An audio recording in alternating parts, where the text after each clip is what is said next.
like last week, want to throw a big shout out to overthecap.com and Jason Fitzgerald. I love your website. All of these numbers are from overthecap.com. Again, although I may have done some calculations to reflect like effective values or APYs, like all of the numbers and data comes from your guys' site. So thank you. All right, let's jump into it. What's up, everybody? Welcome to Max Dean is Football, and I am Max Dean, aka the most tired dad on YouTube. Today we're going to take another look at positional value, which is going to be dictated by positional markets, availability in free agency, and draft position for those players. This is part 2. So last week I did part 1, which was based on the 2021 marketplace, and this week I'm doing 2022. And basically we're going to be looking at what has changed between then and now. Now, we don't really truly have the full picture of 2022 because there will be further extensions as the offseason progresses, even a couple in the regular season. But this is at least post-free agency, and we've also already seen a number of extensions come up. And I will comment on a couple that I think are coming and more or less predict what I think that they're going to look like. You can find me on Twitter at TheMaxDean, and let's jump right into it. We're only a couple of days away from the draft, and so, before I do the final mock drafts, I want to get a good grasp on this. That way I can comment on it as I go through pick by pick. Now, I'm not sure how clear I made it last week, but what I'm looking at here, surprisingly few teams actually use, and not necessarily what I'm doing, like my exact numbers, my exact analysis, but just the idea in general. I mean, when we look at the number of tight ends taken in the first round, of centers taken in the first round, they are less, obviously, but they still happen on a relatively frequent basis. Linebackers in the first round, we still get enough of them to make it really obvious that teams are not using this as a template for their team building process. Now, some are more than others. I think there are probably a couple who really fully are, and I can talk about them at the end, at least, those that I think are. Let's jump right into it. So I'm going to go through basically all the same statistics and metrics as last week, but with the 2021 or 2022 frame. All right, here we go. So here we have the new market caps. Let's change that to what it should be. Sorry about that. Very professional, I know. Okay, the new market caps have been established for some of these positions. Quarterback has taken a jump up with Aaron Rodgers. Wide receiver has taken a jump up with Tyreek Hill. Corner has taken a very minor step up with Denzel Ward, only 0.1 million more on annual average. And the majority of the rest are the same. Guard has jumped up by $500,000 per year, and center has gone up by $500,000 per year. But that's it. Everyone else is the same at the top of the market. Top 5 average has changed significantly for some, though, as well. If we're looking at quarterback, now we've had a number of guys sign. We've had Derek Carr break $40 million. We've had Matthew Stafford break $40 million. The Deshaun Watson deal brought the average up, and obviously Aaron Rodgers at the top. So we're now at $45.045 million for the average of the top 5. Edge, I think, has come up ever so slightly because we got that Max Crosby contract at 23.5, which ties him with Khalil Mack. And then some of the guys at 6 through 10 have gone down a little bit, but Wide receiver is the big one. Wide receiver is the one that's jumped up significantly. And I will definitely talk about the wide receiver market in terms of some of the numbers in another video. Some of the specific contracts and some of the negotiations, leverages that were involved in those, and why they got to where they are and why they look different from what they really are on face value. But just right off breaks, the main one that we've seen that's actually jumped up significantly in terms of where it ranked in positional value or as a premier position is wide receiver. So it's pretty clear that the league is prioritizing these playmakers, and we're going to continue to look at where those guys can be found, because obviously it's a very important position. Jumping along into 6 through 10, wide receiver is now the second most valued in 6 through 10, behind quarterback, even over the edge rusher market, which is something I find very interesting. And I also don't think that that's going to change as we go through the rest of the offseason. I don't know if it will overtake edge at the top. In fact, I tend to think that it won't. But it looks like it's a lot deeper in terms of the guys who are getting paid. And again, I talked a little bit about why I think that is last week. But we'll talk about it more again today. And then the others, a notable drop is right tackle. So right tackle went from above linebacker in terms of the top 5 average to now all the way in dead last, even behind center for 6 through 10. So there is a clear disparity in that as well. So again, we'll comment on that a little bit more as we continue through. Most of the rest are relatively the same as where they are for 1 through 5. And again, if you are listening to this exclusively, I do have the graphics up on YouTube, so it probably will be beneficial for you to look at some of them. But as always, I will do my best to talk you through this stuff in a pretty clear way, so that you're not just lost in a haze of numbers. So what we're looking at right now is the top 5 average versus the 6 through 10 average, with just a little chart. It gives you a better visual breakdown of the two. So right tackle has a clear disparity. It drops off the most by far from any other position. Some that are pretty close, like I said, just looking at this chart, is wide receiver is pretty close.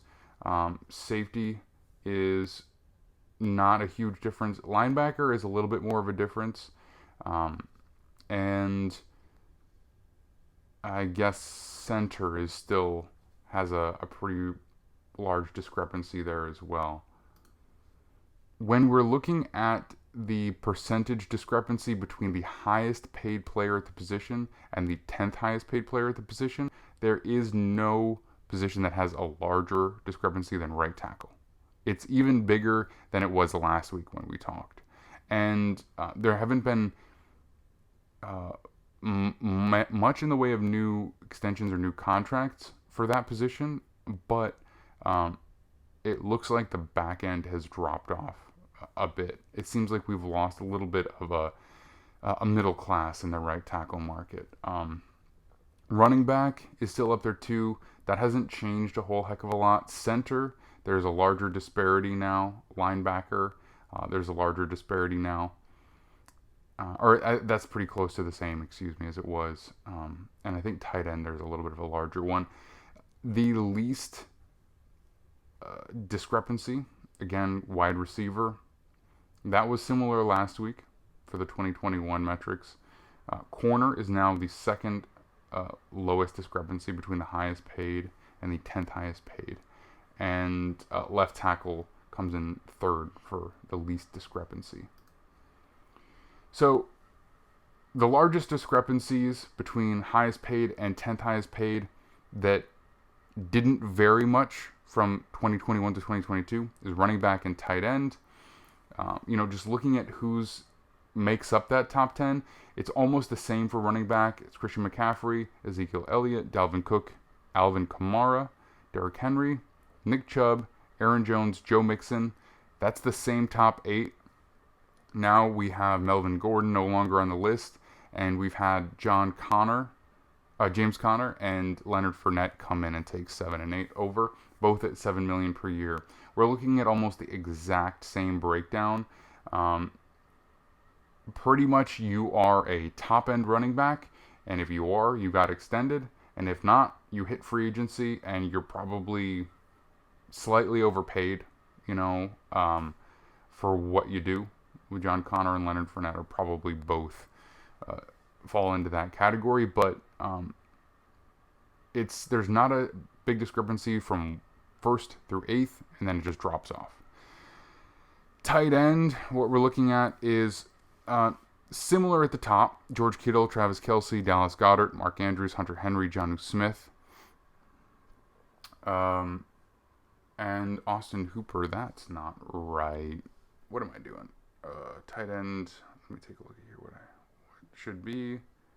That should be Zach Ertz at 10.55 now. Austin Hooper got released. Bear with me on some of my adjustments there.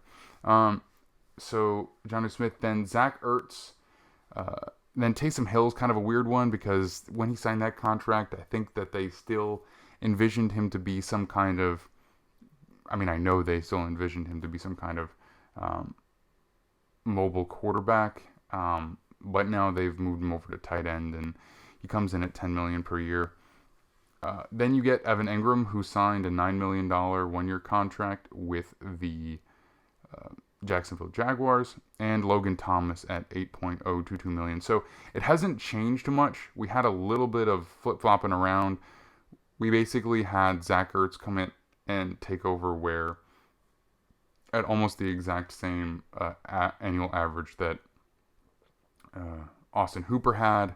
Taysom Hill and Evan Engram take over where we had basically Rob Gronkowski and one other player. So, again, large discrepancy between the top and the bottom for the exact same reasons that we talked about last week, but nothing has really changed in terms of how the league has looked at these guys. And the one thing I will point out is that there's a possibility that will change a little bit and that the discrepancy will diminish a little, and I'm not sure how teams are going to do this, because if we are looking at over the caps impending free agents for 2023, and we look at tight end, we have a number of guys, first of all, that pop off the screen just in terms of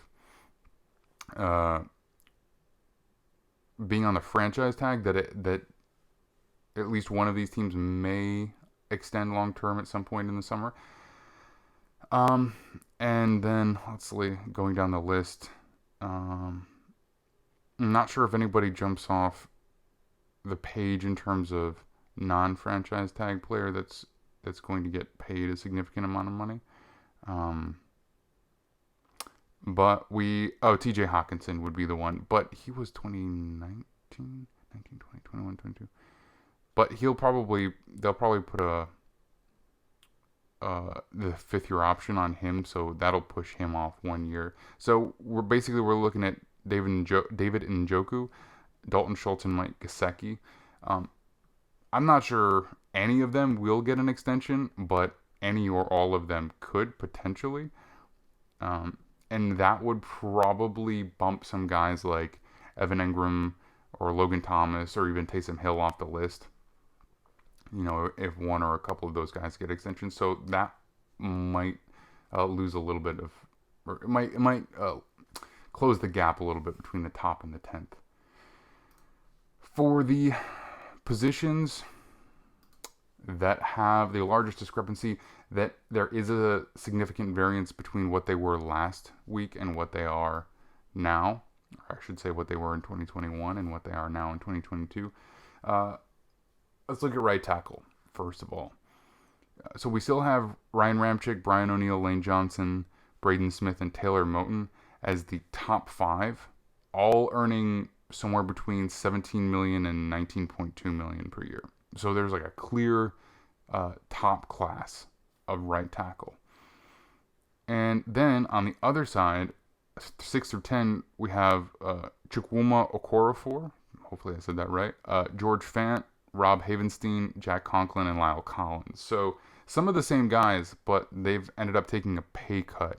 So Conklin, Collins, Okorafor is a new contract signing for the Steelers.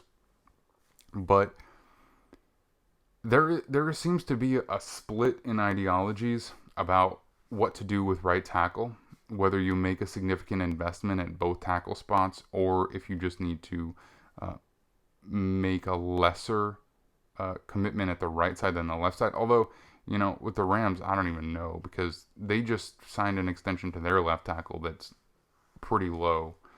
So, I don't know. Maybe we shouldn't put them into that category. But I mean,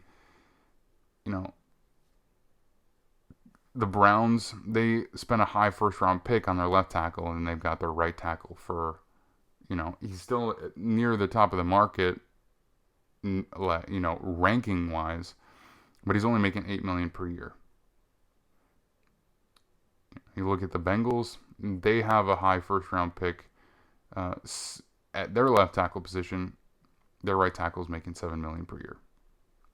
The Jets, now this is a weird one because they may end up having Fant at left tackle, but high first round pick at left tackle, right tackle making $9.2 million per year.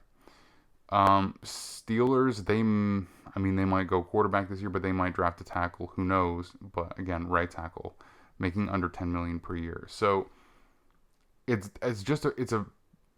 kind of a weird thing to see. And I guess it's a similar to the difference in ideology about what to do with the running back position. Some teams are willing to pay those guys, and some teams just aren't willing to do it. And right tackle, I guess, is similar. I think, probably one of the things that we can look at here, although that doesn't necessarily stand up either. I mean, if you're looking at how expensive the quarterback is, some teams might be willing to spend more on the offensive line if they have a cheaper quarterback. I guess the Rams would fall into that. The Eagles would fall into that. I'm not sure that really holds up either, though. Next up, we have center. Center did get a little bit pricier. We had Kelsey set the market at $14 million per year, Jason Kelsey, then Frank Ragnow. Ryan Jensen jumped up to $13 million, signing his new contract with the Buccaneers. Corey Linsley is in fourth, and Ryan Kelly is in fifth. Then we have Chase Roulier at sixth, Rodney Hudson 7, Mitch Morse 8, Connor McGovern 9, and Ben Jones 10. So we got a little pricier up top, but we actually got even lower as we went down the list. So similar thing to right tackle. Actually, really, it's not. It's a much more even decline from 14 down to 7. Now, even though the percentage of 7 is only 50% of 14 million, from Ben Jones up to Kelsey, it's an even decline. You're dropping down $500,000, $500,000, tenth of a million, then like 2-point-something million, 0.1 million. It's a very steady decline. So it is different from the right tackle. There's not a clear tier 1 in terms of salary compensation. Guard. We've got Brandon Scherf, who set the market with the Jacksonville Jaguars at $16.5 million now. Then we've got Joe Tooney, Joel Bitonio, Wyatt Teller, Zach Martin. A lot of the same guys there. J.C. Treader was released, so he's no longer on the list. And then Laken Tomlinson came in at $13.333 million with the Jets. So he's now the 6th highest paid guard. And Andrus Peat still there. Cody Whitehair is still there. I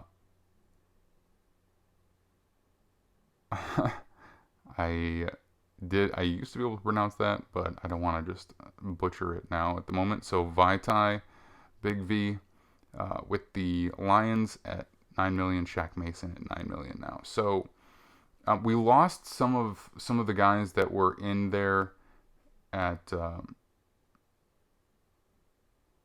You know what? Man, I'm tired. I must be tired because J.C. Treader is a center. He's not even a guard.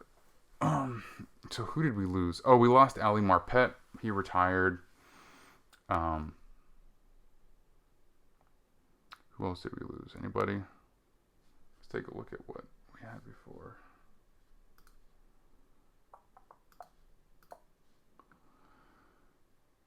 Oh, Brandon Brooks retired. Roger Saffold was released. Eric Flowers was released. So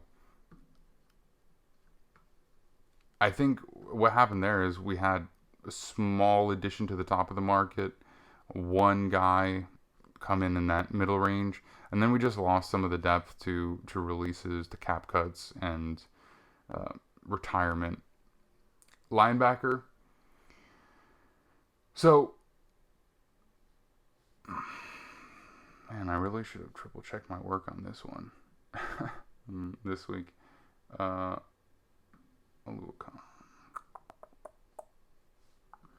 Okay, so I got like 80% of the way there. Okay, so top 5 we have Darius Leonard, Fred Warner, CJ Mosley, and Foyesade Oluokun is now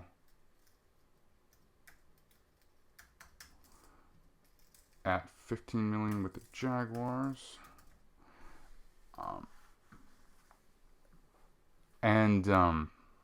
So he's the new 4th place. We lost Bobby Wagner, who was the 3rd highest paid position. He was released and now signed for 10 million a year. So I believe he comes in just outside of the top 10 here. Deion Jones is now 5th. Shaq Thompson, Jerome Baker, Levante David, Zach Cunningham, Matt Milano. Cunningham took a reduction in salary to stay with the Titans. So he's still on the list, but drops down a little bit. So, I mean, I think when we're looking at a linebacker, one of the things that I've talked about last week is that some positions, like interior defensive line, they will end up having a low discrepancy between highest and 10th because guys will sign a big contract to be at the top of the market. Then they'll get beat out by a number of guys, by a number of players, bit by bit, incrementally.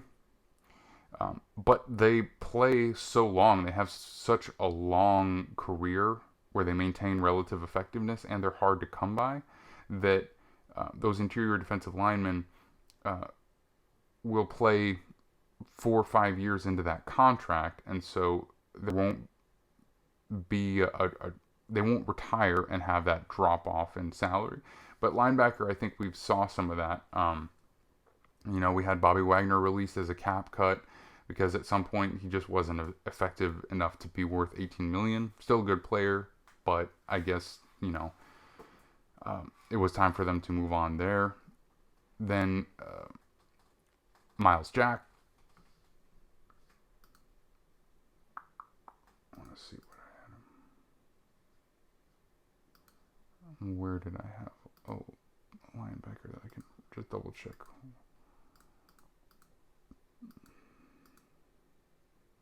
Okay, so Miles Jack was reduced in price because he wasn't worth as much, so that brings us down to Matt Milano, who probably is worth more than what his salary is. The Bills seem to do a bizarrely good job of getting players at discounts when it comes to signing extensions. Tre'Davious White, I feel like, is an example of that. Deion Dawkins, I think, is an example of that. Matt Milano is an example of that. I don't know if Josh Allen is. I mean, I think on some level he is, just by the nature of. My God.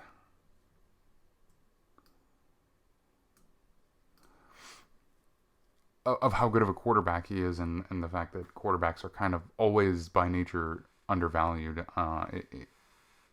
in the marketplace, in the NFL marketplace. So that aside,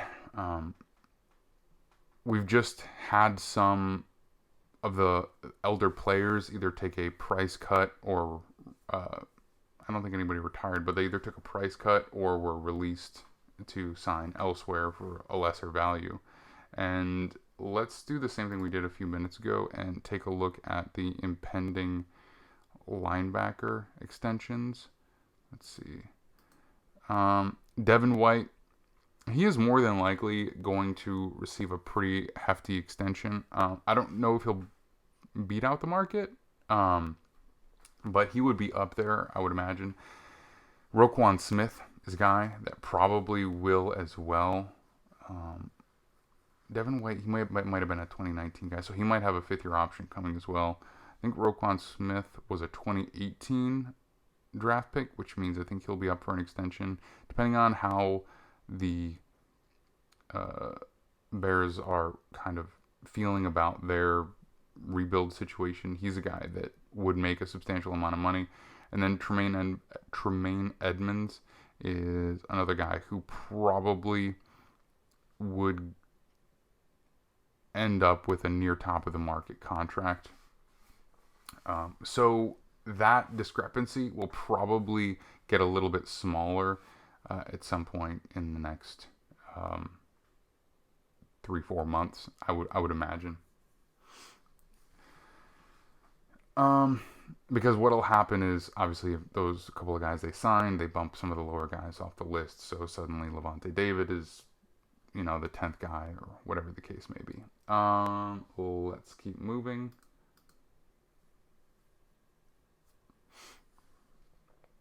Just another look at it. Now we're gonna swing over to the least discrepancy, the least percentage discrepancy between the first and 10th player. Wide receiver, obviously we really have to take a look at this one because it's undergone such a distinct movement over this past few weeks. Tyreek Hill now being the highest paid wide receiver at his position. Stephon Diggs being the second highest paid at the position. Davonte Adams at third.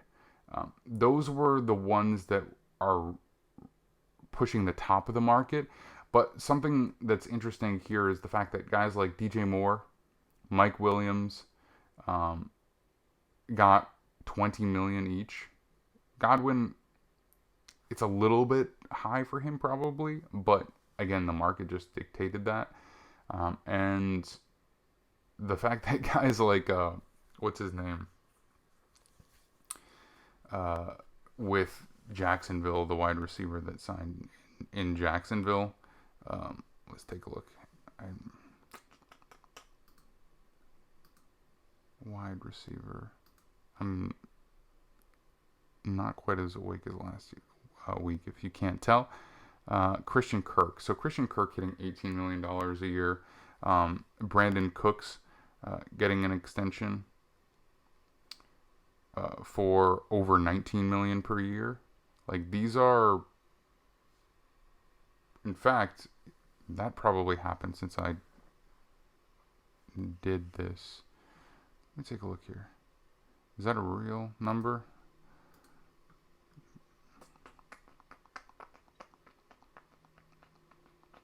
Yeah, it looks like it. So actually, it's gone up even higher. So 19.882. Let's get him on there.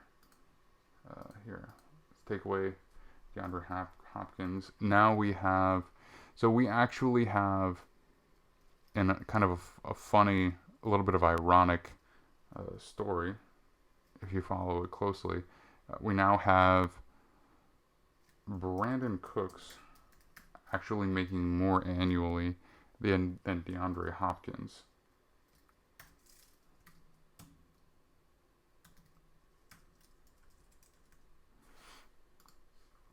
So obviously the market is climbing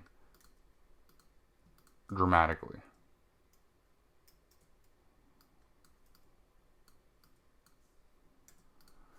At the wide receiver position, so Tyreek being able to kind of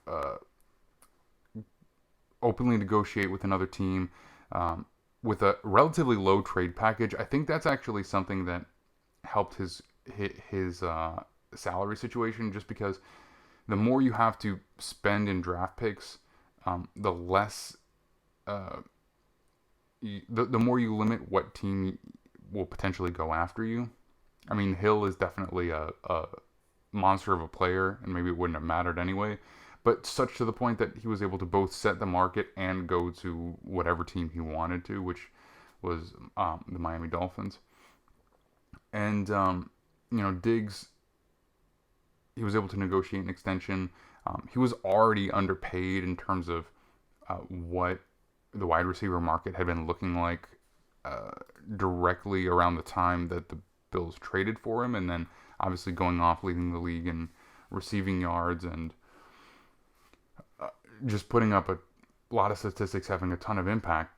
He was even more underpaid, and as time went on, like, he was dropping into like the 20th highest paid wide receiver, which is just kind of ridiculous. So they did right by him, gave him an extension, dramatically brought up his price tag. Davonte Adams, he actually set the market initially with the trade and contract with the Raiders. So although Julio Jones was released before that happened, who was sitting at $22 million at the top of the market. That's clearly still the number that they operated off of to get to the 22.5 as the new market setter. And those wide receiver contracts are really kind of weird when you look at them, and it's pretty straightforward. They both have Hill and Adams both have inflated numbers at the end of their contract, which boosted their annual values to $28 million for Adams and $30 million for Hill. And really, those are in there because of that DeAndre Hopkins contract. The one that, on face value looked like it was a $27 million per year extension.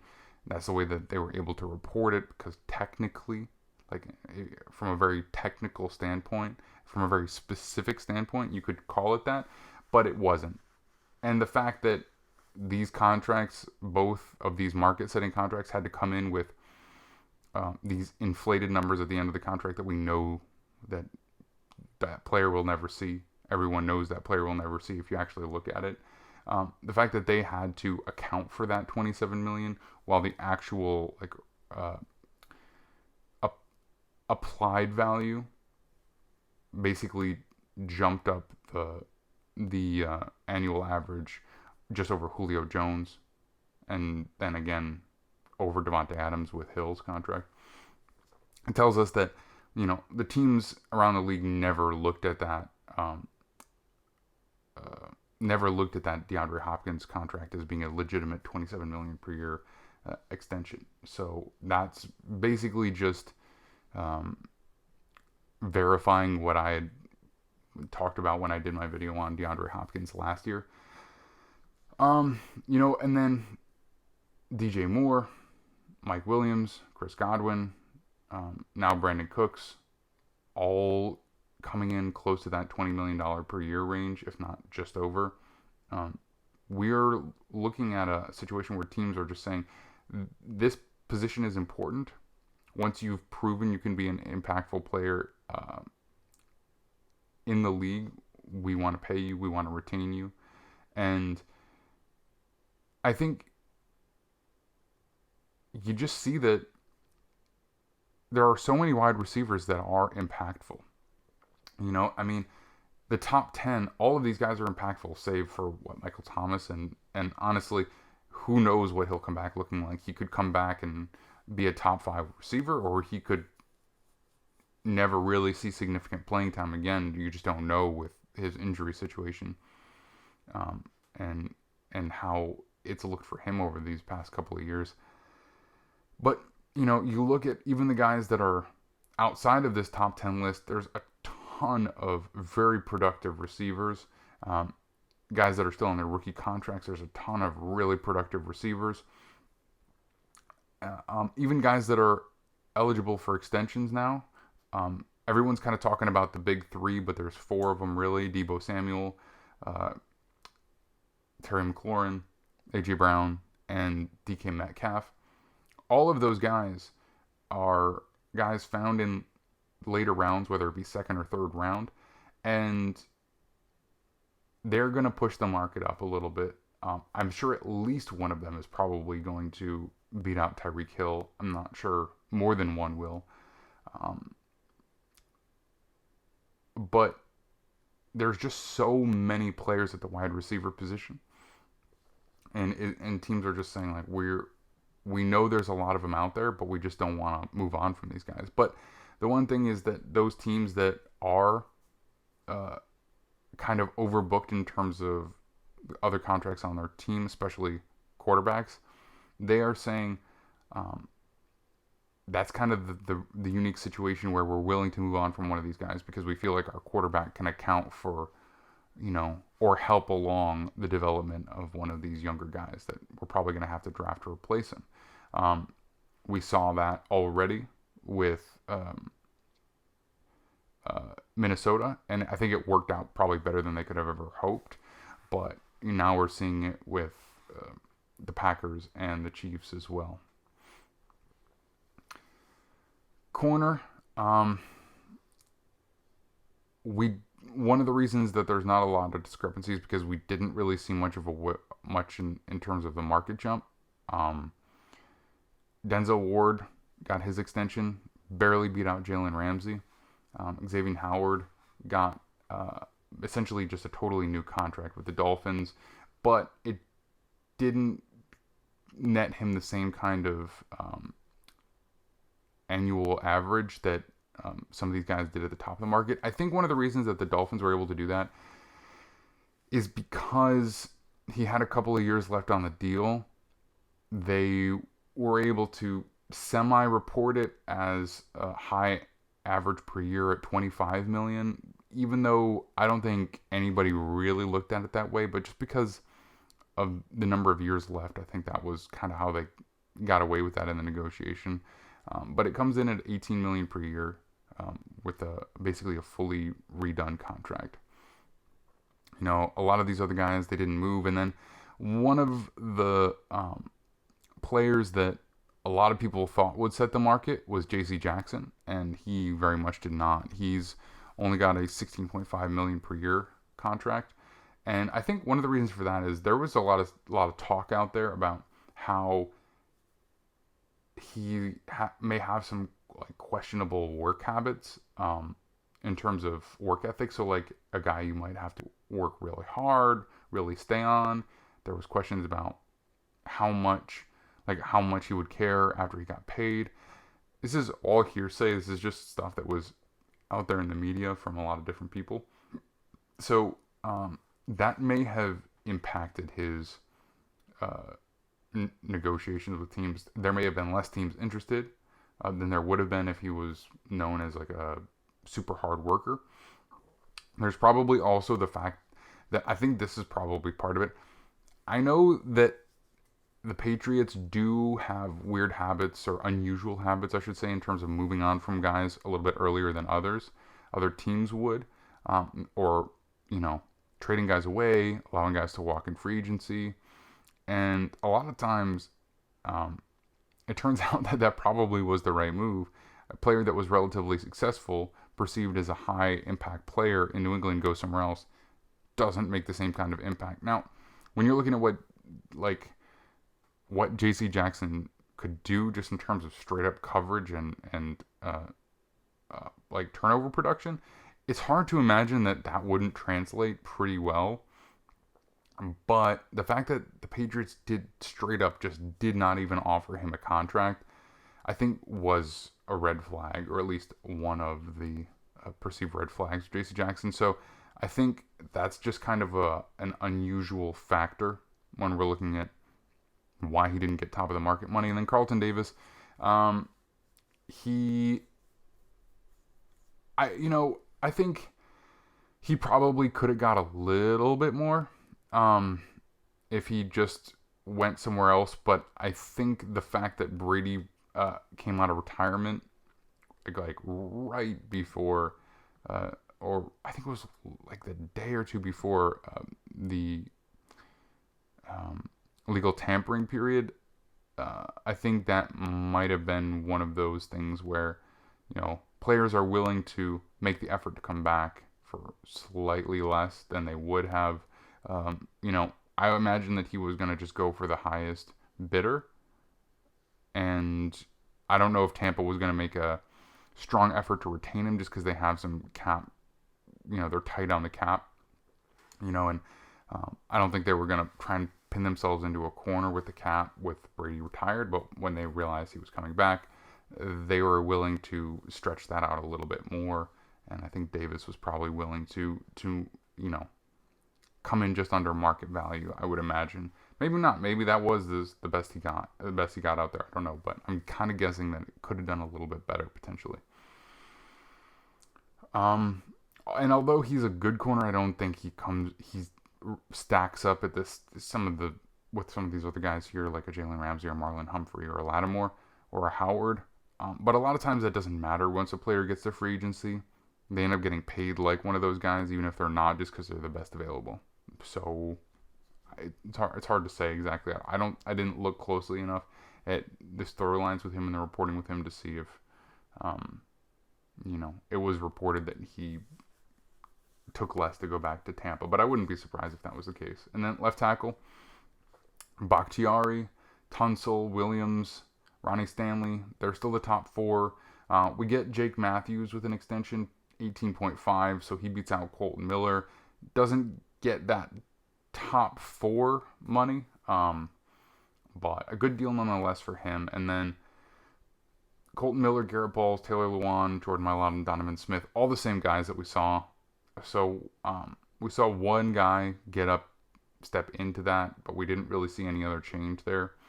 So again, we've seen teams really make a strong effort to retain their left tackles, even if they're not elite left tackles, because even good left tackles are really hard to find. And I think we're always going to see a pretty tight marketplace from 1 through 10 because of that. Because teams are, even if they don't want to pay that top money, they're still willing to find that, middle class, so to speak, for the left tackle position, just to make sure they keep those guys on the roster. So another metric we look at here is players in the top 10 paid at their position that were either exclusively extended from their drafted team, whether they were available via trade, or whether they were outright via free agency, just on the open market. And again, we got some graphics here just to kind of help you visually, if that helps you to see. Now, even though point out quarterback is only 50% in terms of extended, that's kind of it's a little weird because we also have 40% of them being traded. So that's a little bit, I think, unusual. There's been some turnover. Deshaun Watson, Matthew Stafford, Russell Wilson, Jared Goff. All of these guys come in the top 10, but they're all traded from one team to another. So I don't know if this is necessarily going to be a trend going forward. We've always seen veteran quarterbacks get moved towards the end of their career. A lot of times if you had a really good quarterback for a long period of time, you had the luxury of trying to acquire his replacement groom him for a little while, and then leave yourself a an option to move on from a guy. Let that veteran go to a quarterback needy team. Get your young guy in there to start, and then use those additional draft assets to kind of rebuild your team around the younger guy. We've seen that. It's nothing new.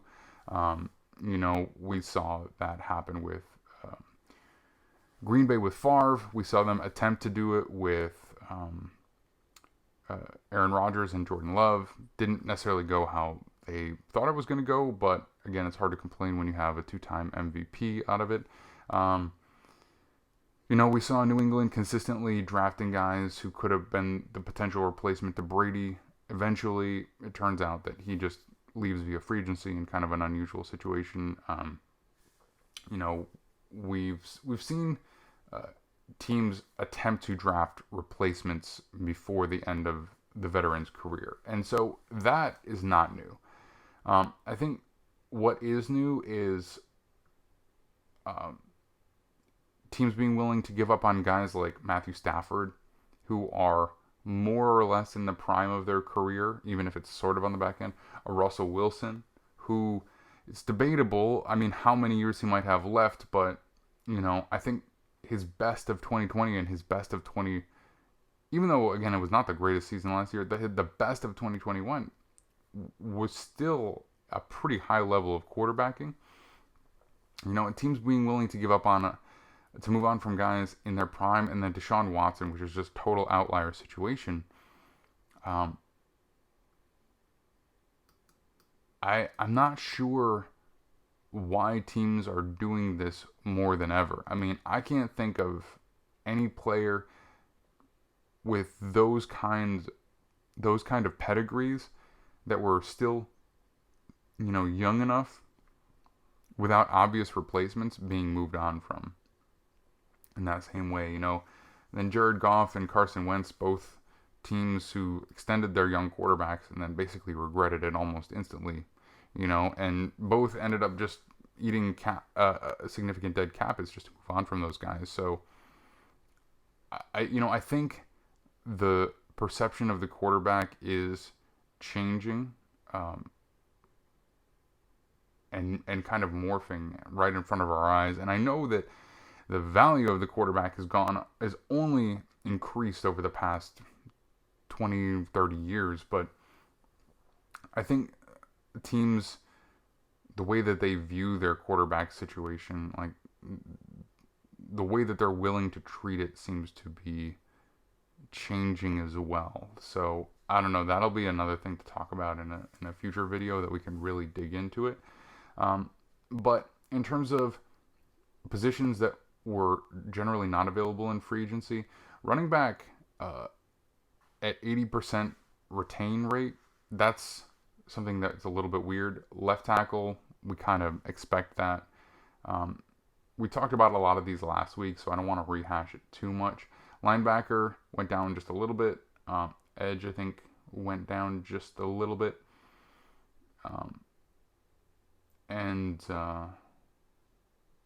Let's see. I think most of the rest are pretty similar. Let me take a look here. Yeah, more or less the same. Tight end went down a little bit. Actually, edge went up a little bit.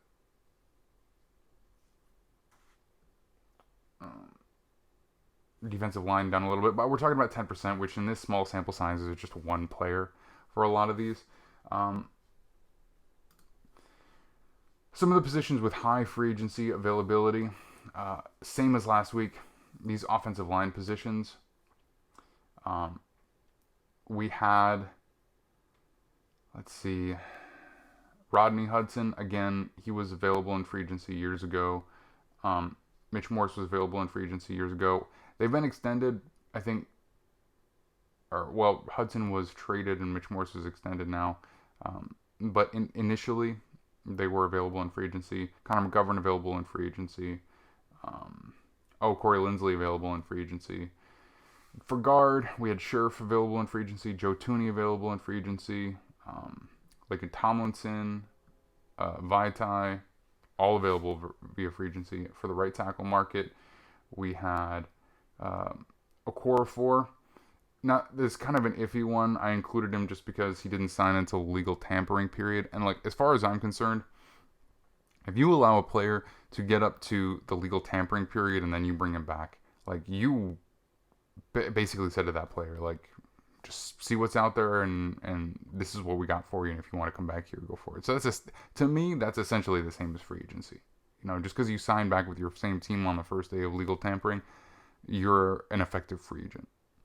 Conklin was a free agent. Lyle Collins was a free agent. George Fant was a free agent. So all of these line positions, center, guard, right tackle, they're all, at least comparatively speaking, more available in free agency.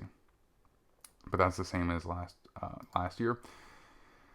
High free agency availability at some of the other positions. Tight end, again, nothing different.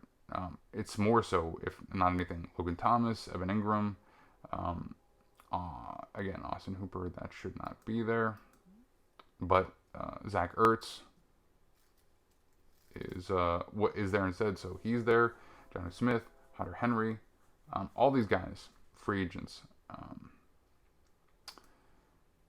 Safety, same as last week, in that we've got guys like Marcus Williams, Quandre Diggs,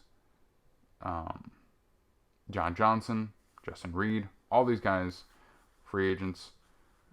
Some of the top of the market are not, for both tight end, for safety. So I think, it suggests that if you're looking for an elite player at that position, a top 5 player at that position, you probably do have to draft them yourself.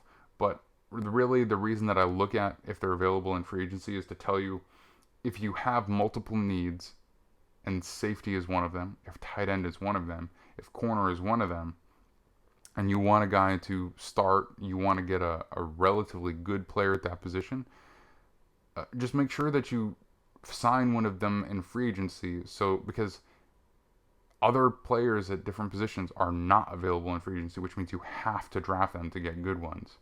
So again, it's not saying that you should never draft a safety or never try and get a safety and develop them into a high quality player. It's just that if you have multiple needs and tight end, safety, corner is one of them, that's where you should prioritize those positions. All right, let's see what's next. It's the same thing again, just because I'm going to start looking at positions with a low free agency availability. And just to look at it again quick. Wide receiver, 50% extended, but also 50% traded. So none of those wide receivers were available in free agency. That's something to keep note of.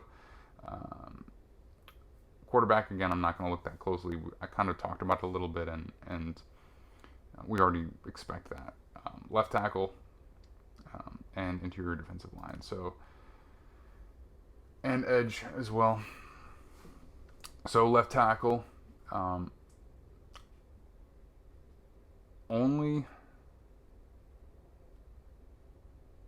actually none of these guys were available in free agency. I think one was last week. 2 of them were traded, I think. Let's see who. No, just one.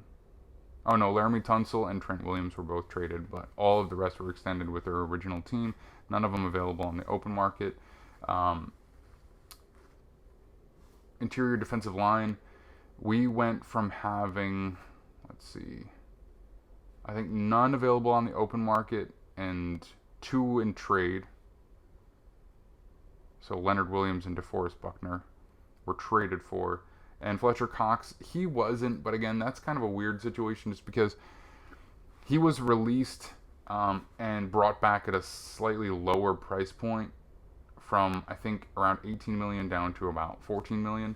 And I don't know if they, I feel like they had a gentleman's agreement before he was ever released that he was going to sign that new contract. So, I mean, it's technically testing free agency, but they probably knew initially that before he was ever released that he was going to come back and sign for that, probably because of, how old he is, where he's, doesn't want to up and move his whole family or move away from his family for 1 year. It could be his potential last year.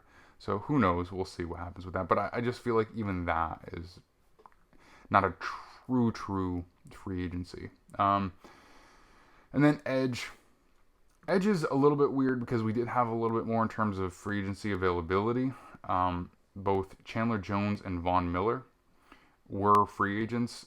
But again, those guys are both over 30.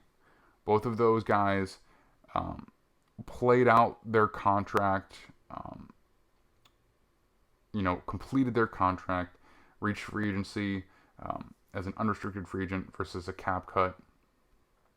And I think that both of those guys probably got slightly... Oops. Let's do this. Because that's probably how it should be. I think. Or was he 18 million? Actually, I think he's 18 million. Good job, Max. I would really love to edit this so that you don't see all this messing around, but honestly, I have neither the time nor the energy to do that right now. So let's put him back where he belongs, but just with his proper thing there. Let me double check just to make sure that he's at 18 million where he belongs. Edge rusher. Von Miller.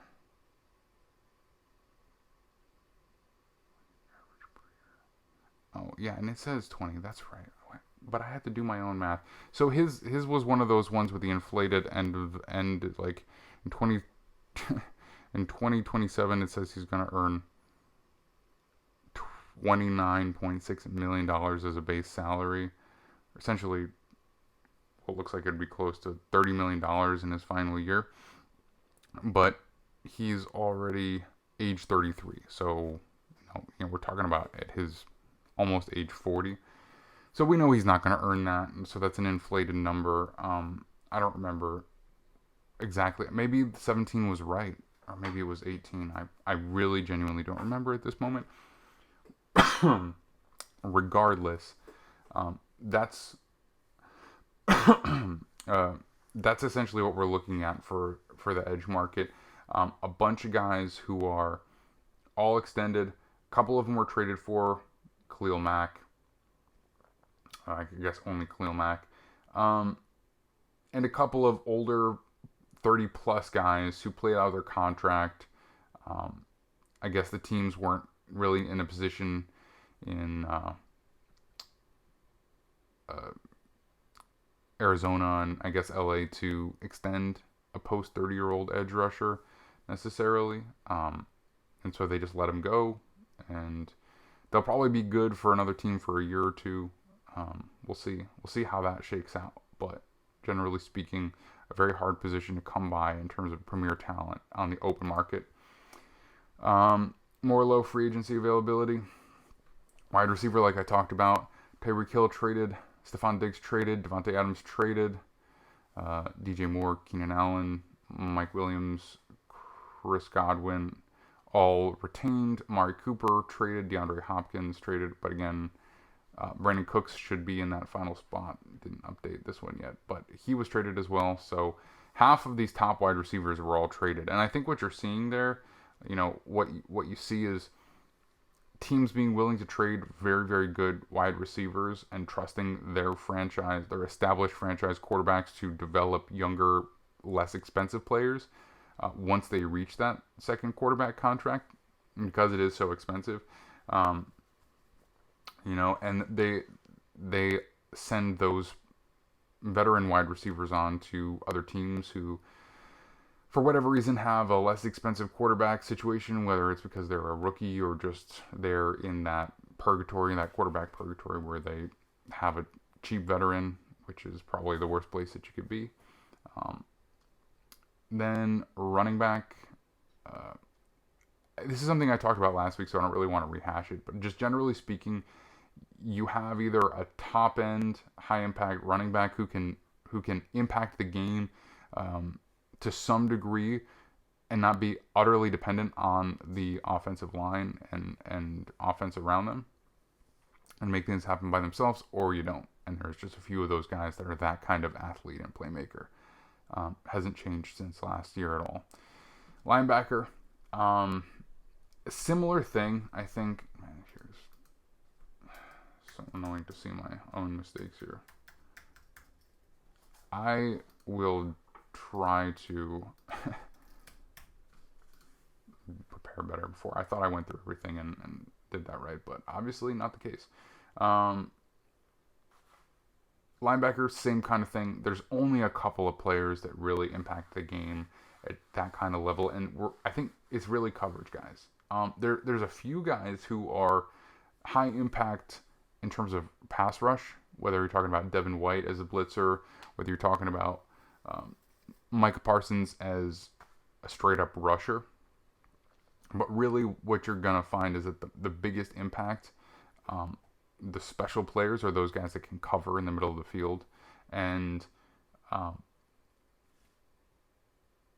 if you find those guys, you do want to retain them. It's worthwhile because it's something that so few other teams have. But they're really hard to find. It's really hard to predict what kind of player is actually going to be able to do that effectively, because you can draft all the live long day linebackers with high athleticism traits, and it's not going to necessarily work out for you. In fact, more often than not, they're just going to either be good run defenders or just not really good at either thing. So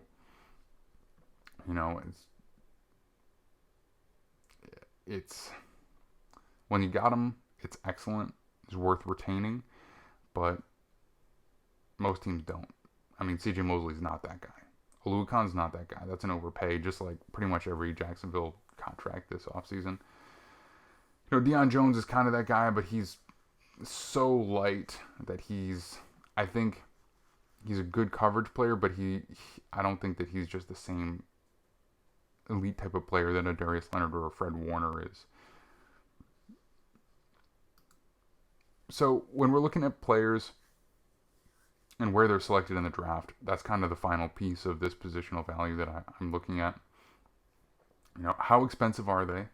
So where does the league prioritize them? How expensive it is to get those guys? Then B, where are they available via free agency or trade, or do you have to draft them? And then when you get to the draft, where in the draft do you have to make that investment? We're looking at the top 10 right now. So the percent of these players selected in the top 10 picks of a draft, we now have, I want to compare this to last year too, just in my notes here. So quarterback, 40%, edge rusher, 40%. So 4 of the 10 of each of those positions were drafted in the top 10. That's high comparatively to these other positions. Left tackle, 30%. So those would be the highest ones. Interior defensive line, wide receiver, corner, and right tackle are all 20%. Now, one of the things I do want to point out is I think a lot of times when you see a right tackle who was drafted in the top 10, chances are they were probably drafted to be a left tackle, and for whatever reason ended up being on the right side. I think generally that's because there was just a very good player who probably ended up playing longer than the team initially expected. Like, for example, Lane Johnson was drafted, I think, to replace Jason Peters. Jason Peters just kept playing at a high level, so he stuck at right tackle.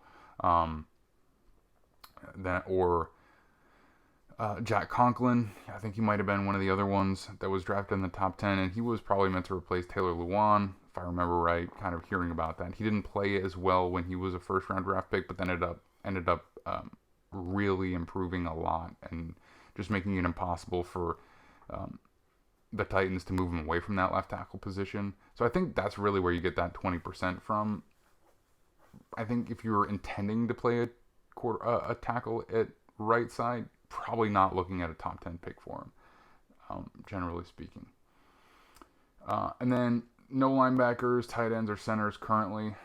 Probably will have at least one at some point with Devin White, but again, at least based on this statistical data from 2011, or from this top 10, none of these guys were drafted in the first round.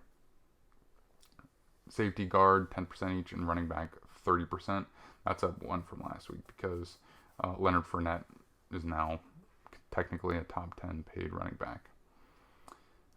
That's going to change a little bit when we go up to the true first round. So quarterbacks up to 60%, edge 80%, left tackle 70%, interior defensive line 80%, wide receiver 40%, corner 60%, right tackle 30%, linebacker 20%, safety 20%, guard 40%, tight end 10%, running back 30%, center 20%. So where we've seen some notable change is edge, left tackle, interior defensive line, and corner.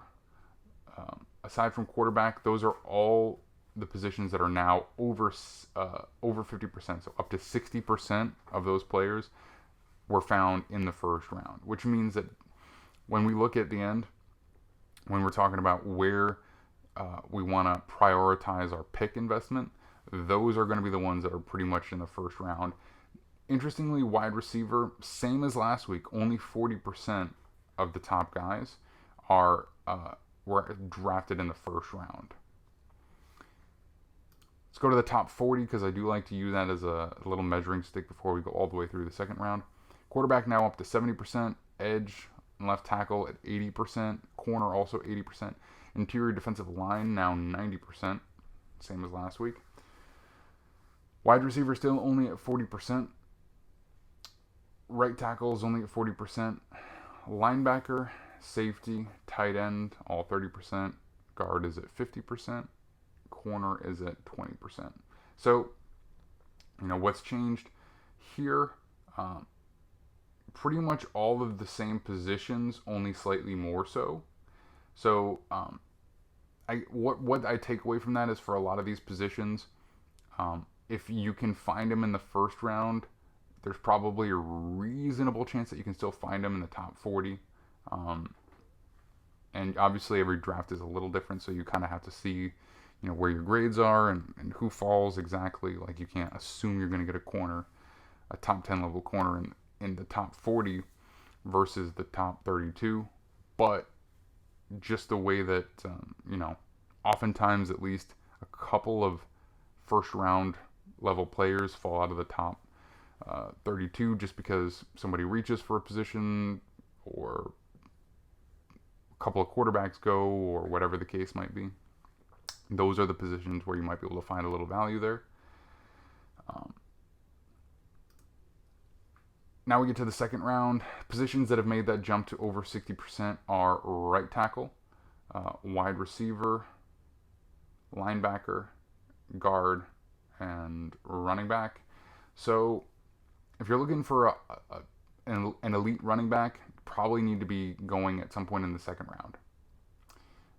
Probably don't need to spend that first round pick on them, but second round, if that's really important to your team to have that kind of impact running back, second round is where you want to find that guy. That's what that tells me right there.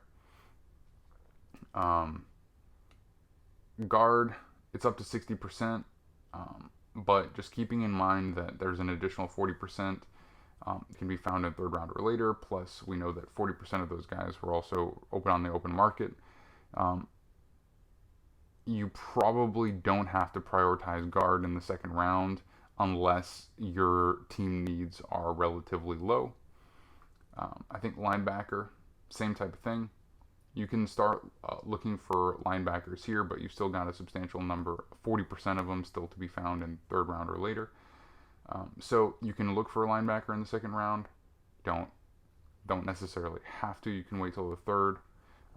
And right tackle, we're starting to see that there's probably an athleticism cap where you need a guy of a certain type of athletic talent to have a real chance of playing at a high-end tackle, a high-end level at tackle. So probably can't get out of the second round really and expect to have a high-quality right tackle. Wide receiver has only gone up to 60%. So again, we've added a little bit to that 40%, but considering how valuable the position is and how what type of premier position it is. When you compare it to the others, corner, interior defensive line, left tackle, edge, quarterback, that 60% is low in terms of the percentage of them that are found in that first round. First and second round, I mean. When you're looking at the percentage of players selected by the third round, edge, interior defensive line, corner are all up to 90%. Quarterback, left tackle, wide receivers now up to 80%. Right tackles up to 80%. Linebacker, safety up to 80%, and running backs up to 90%. So essentially, the only positions where you're finding even 30% of the guys outside of the third round would be guard, tight end, and center. Center being only at 40%, which means that more than half of the guys were found outside of the third round, which is the same as, even though we've had a little bit of variability in terms of who's paid, who's in that top 10, that 40% has stayed the same, which means that, again, drafting a center in the first round, it's like it's awful value. If you're trying to maximize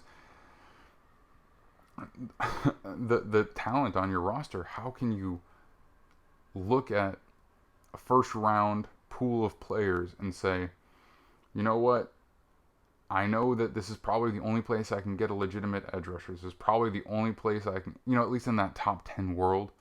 And it's the only place I can get that top 10 type of edge rusher. It's the only place I can get that top 10 type of tackle. It's the only place I can get that top 10 type of interior pass rusher. It's the only place I can get that kind of top 10 quarterback. It's the only place I can get that top 10 kind of corner. Like all these positions where it's like the only place you can really count on getting it is the top 32, top 40. And then you're going to use one of those picks on a center where those guys are available in even the fourth round or beyond, or in free agency even. It makes no sense. It makes absolutely no sense. And I know there are different ideologies. I mean, I was listening to, so I love The Athletic. I love The Athletic Football Show. And Randy Mueller does the Football GM podcast with, God, I'm just tired. I'm sorry. What's his name? Robert Sando? Mike Sando? Mike Sando?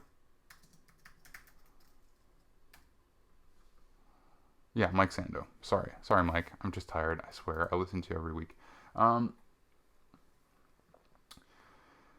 And Randy Mueller is an ex-GM for, I believe, 2 different teams, and he worked in the league for a long time in scouting departments and front offices. And he said that he values right tackle and center. Center is a very important position. Okay, well, that's fine, but just because it's important doesn't mean it's not readily available way down the draft.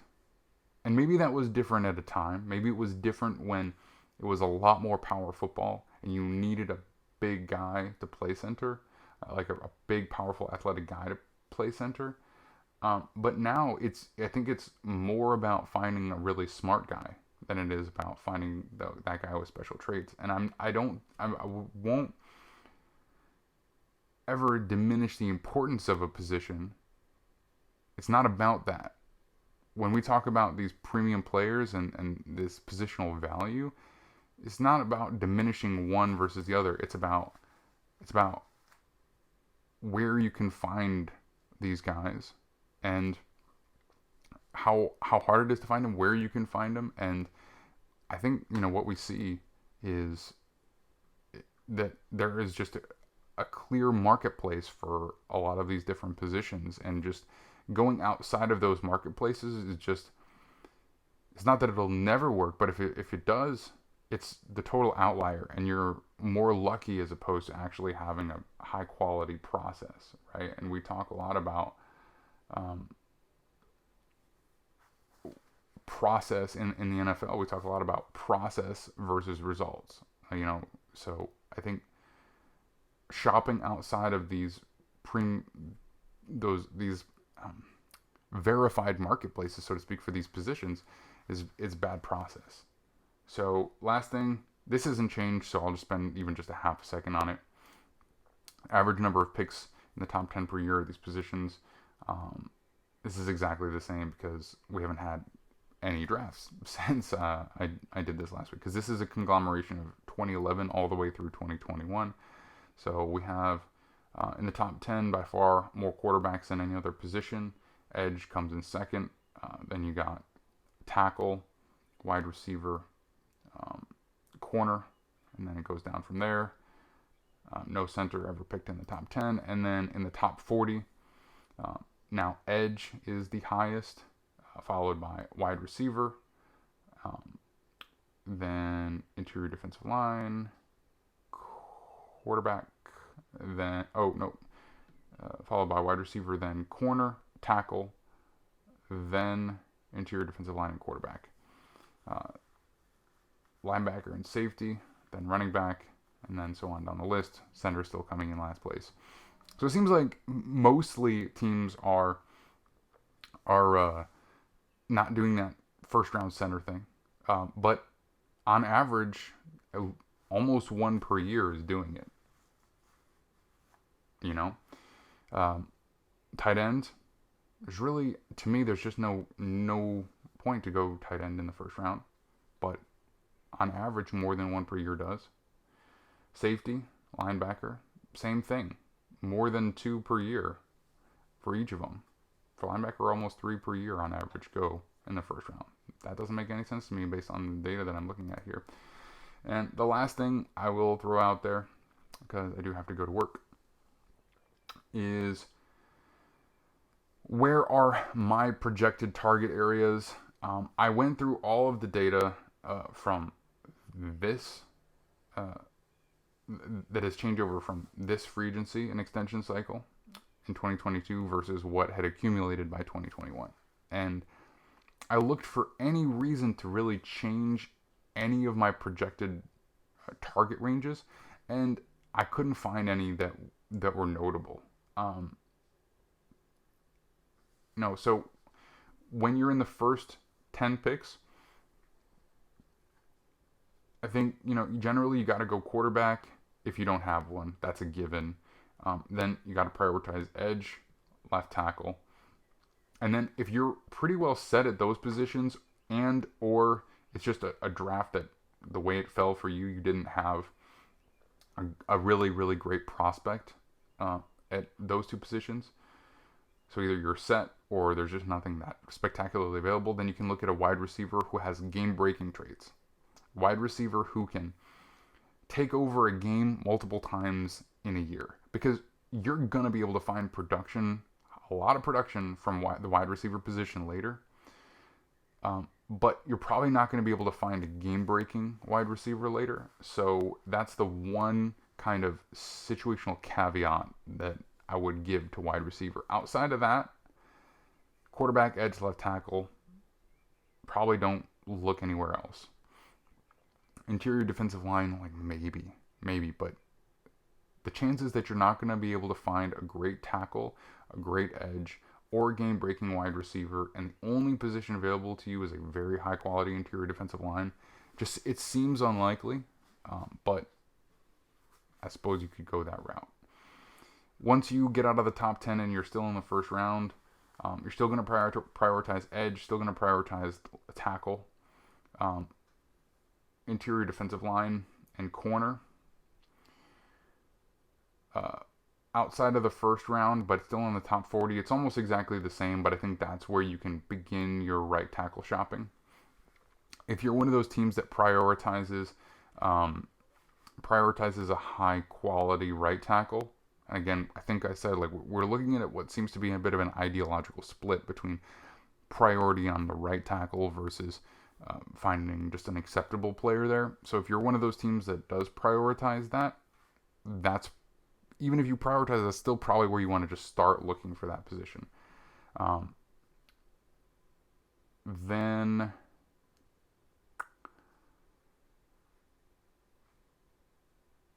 40 through 64, so the remainder of the second round, then that's when you want to resume looking for wide receivers, because you're going to be able to find a wide receiver who has very good a very good skill set, that's maybe not as complete as other first round players, but they're still going to be able to do a couple of things very well. If you find those guys that can do those couple of things very well that fit properly into your team dynamic, whether it's specifically your offense or what you're lacking, that guy's probably going to be able to produce for you if you draft well and develop well. So I just don't think it makes sense to look in that first round for a wide receiver outside of that top 10, because you're going to be able to get probably what will end up being similar production. Again, it depends on you drafting well, and we all know that even good drafting teams miss on players. So I'm not trying to sit here and tell you that this is like the guaranteed recipe to an immediate contender. There's a lot of other variables, but I think this gives you a guideline of how to aim for the maximum efficiency within at least the variables that you can control. Then you can hit right tackle, linebacker, guard, running back. And again, that running back really depends on, are you one of those teams that prioritizes having a game changer at that position, or would you rather spend that pick on a guard and have a very good offensive line and just have a couple of running backs that, get the job done? I mean, there's no one way to do it, but I'm just saying if you're looking for that kind of top 10 player, that's where you go. If you want to wait on the guard and just sign a guy in free agency and then get a running back that might be able to change a game, then you can go there. It's just a matter of opinion. Once you get through 65 to 100, which is more or less the third round, continue looking for wide receivers who have one or a couple of skills that they do very, very well that fits your team and offense. Linebackers, that's where you really want to start looking for safeties, because I just think that elite athleticism doesn't go the same distance for a safety that it does for other positions. You need smart guys. It's not the same. It's not as easy to find as center, but same kind of idea. Heady guys who diagnose plays effectively are going to probably be long-term more effective than very good athletes who don't know what they're looking at, right? And I just think that you're going to be able to find a sufficient athlete that has a high football IQ if you know what you're looking for in the third round. And this little study that suggests that. So what I've tried to do really with all this is, and the same with tight end, and then of course in free agency, right tackle, safety, guard, tight end, center. If you have enough needs and you want to go that route, you want to get as many players as you can, you have to use some free agency money. That's where I would target better, more high-end players. But what I really try to do with this is take a lot of that colloquial knowledge that oh, you can draft a running back later, oh, you can get a center later, oh, you can get a guard later, oh, safety is not a premier position, oh, but it's more important now, oh. What I've tried to do is take a lot of those, take a look at a lot of those sayings or phrases or mentalities or ideologies and actually apply where you can find those guys based on the actual data, and say, okay, yeah, you can get a running back later, but you still need to look for one in the second round if it's important to you.